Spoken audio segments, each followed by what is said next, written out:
સુરત શહેરમાં ઉત્તરાયણ રેલવે સ્ટેશનનો જે વિસ્તાર છે એ ઉત્તરાયણ રેલવે સ્ટેશનથી બરાબર નજીકમાં સામે જે સોસાયટી છે રેસિડન્ટ સોસાયટી, એમાં રહેતા લોકો આજે ઉત્તરાયણના દિવસે એમના ધાબા ઉપર પતંગ ચગાવતા હતા ફેમિલી સાથે.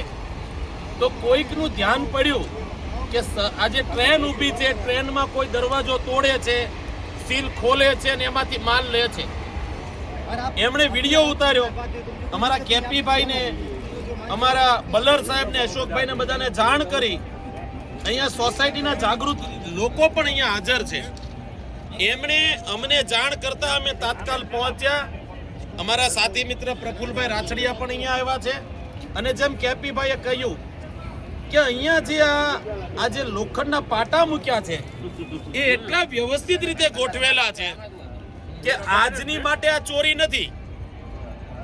આમ આદમી પાર્ટી આજે આ ચોરી જે થાય છે એનો જે પર્દાફાશ કર્યો છે, અહીંયાના સ્થાનિક લોકોએ અમને ફોન કરીને બોલાવ્યા.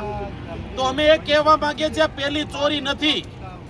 હમણાં મને એક અલ્ટ્રાટેકનું પણ એક સીલ મળ્યું હતું. ભાઈ આ તો રેલવે ટ્રેક છે, અહીંયા કેમ કોઈ સીલ હોવા જોઈએ? સીલ તો અહીંયા મારેલા હોય. ગાડી કોઈ સ્ટેશનથી ઉપડે, એ ચાહે સુરત ઊભી રહે, એ ચાહે વલસાડ ઊભી રહે, નવસારી ઊભી રહે, જ્યાં ઊભી રહે ત્યાં, તો સીલ તો ત્યાં હોવા જોઈએ. અહીંયા વચ્ચે સીલનું શું કામ છે? પણ જે દરવાજા ઉપર સીલ મારેલા હોય એ સીલને કાપી નાખવામાં આવે અને આવી રીતે અનાજ બારોબાર ચોરી કરી લેવામાં આવે.